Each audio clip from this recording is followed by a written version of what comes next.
Hi everyone, my name is Jack. Today I'm going to show you how to do two techniques with acrylic paints.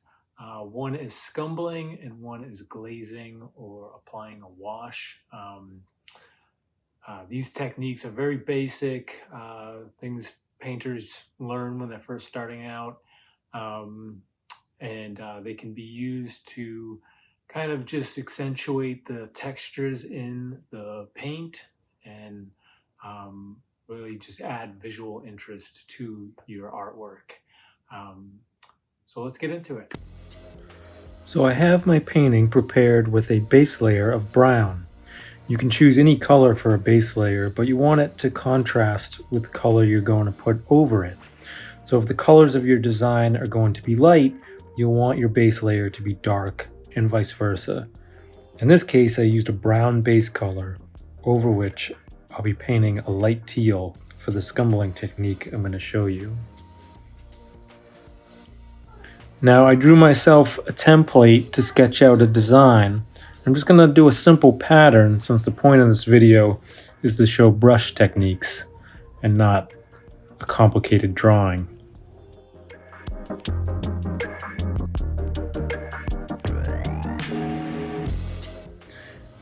Now that I'm happy with my sketch, I'll draw it onto the painting.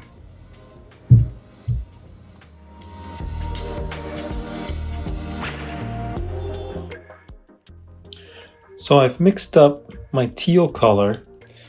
I have my two brushes.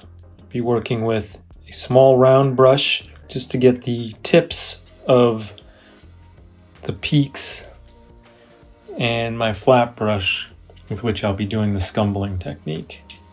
But first, a quick and important tip.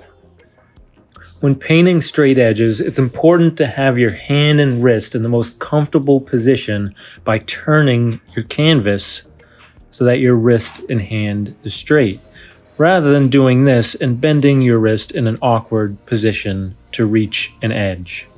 Instead, you just want to turn your canvas around so that you're not turning your wrist. And your wrist and your hand is always in the position that's most comfortable, just as if you were writing. It's helpful to remember that your edge should always be in front of the tip of your brush, rather than behind it. So now we're ready to do our scumbling. And the most important part of this technique is how you're holding the brush. Rather than holding the brush upright, I'm going to hold the brush down at an angle close to the surface so that I'm lightly dragging the paint across the top of the surface so that I'm not filling in any of the natural grooves that are in my surface. I'll show you what I mean. I'm going to load my brush with some of the teal paint I mixed up. I'm going to hold my brush down close to the surface, line it up with my edge, and gently pull across the top. So you can see how it's not completely filling in the area, and it's leaving some of that base color to shine through. This is going to allow me to create a cool texture in my painting to make it more visually interesting. The other important thing to consider is that you want your paint to be thick and opaque. That means that there's no water or anything diluting it. And you want to make sure you have a good amount of it on your brush.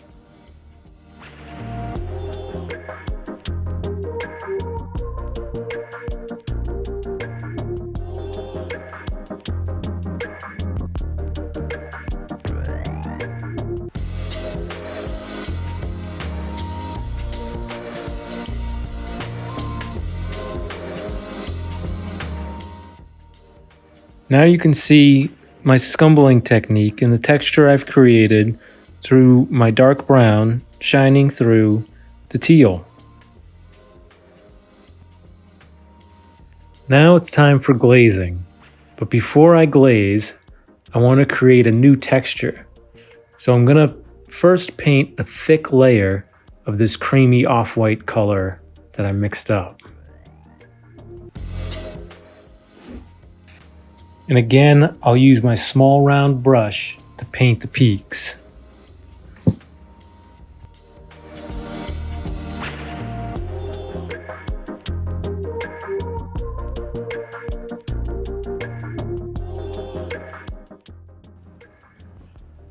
So for this area, I'm not going to scumble. I'm just laying the paint on very thick. I want to completely cover the brown in this part of my pattern and create a new texture, which is just going to be the texture of the brush itself. It's important to have a lot of paint on the brush and move the brush around to create your texture. And remember, you won't actually see the texture very well until we apply our glaze in the next step.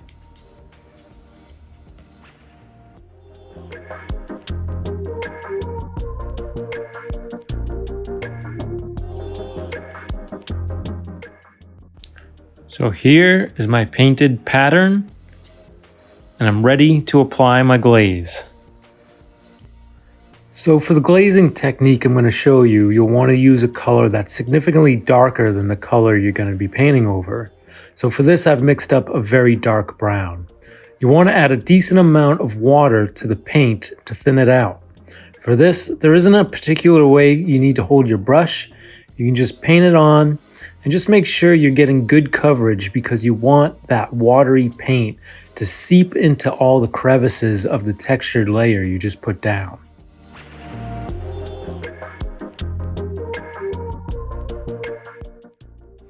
So now you could leave it like this, or you could take a dry paper towel, fold it up, and gently rub off some of the paint you just put down. Now you're just trying to very gently rub the paint just from the surface, allowing the paint to stay in all those crevices. This is going to make the texture of your brush strokes in the previous layer pop. You can also dampen your paper towel with some water to rub away more of the paint on the top surface.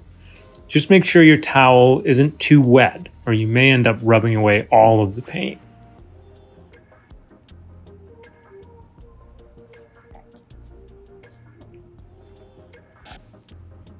And it's up to you to decide how much paint you want to leave and how much you want to rub away. And the amount you rub away can also vary in different areas of your painting. This is all up to you and what kind of look you're going for. For me, my goal is to rub enough away to get as close to the original off-white color as I can while still showing a good amount of texture. Now you'll see that as I go, I'm getting a halo of brown around my white area into my teal area where I don't want it to be. It's important to go back and clean that area with a damp paper towel before it gets too dry.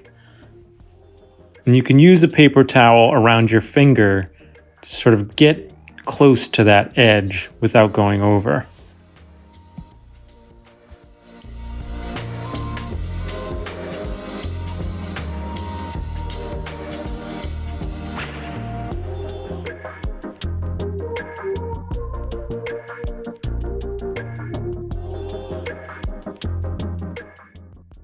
Now I'm going to show you a trick to cleaning up areas with a little more precision.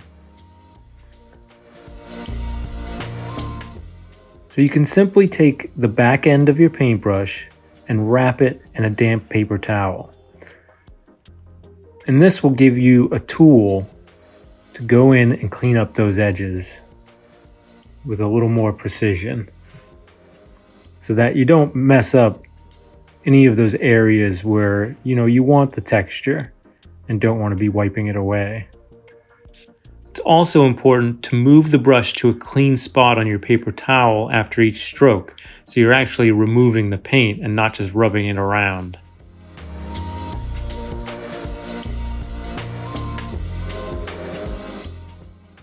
And here it is, my finished pattern with lots of interesting textures created through scumbling and glazing techniques.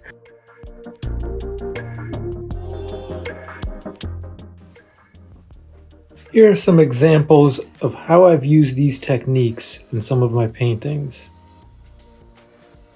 I really hope you enjoyed this video and learned something useful that you could use in with whatever subject matter you choose to paint. If you found this valuable, please like it, subscribe to my channel for more tutorials. I'd also love to hear your thoughts in the comments. along with links to your artwork.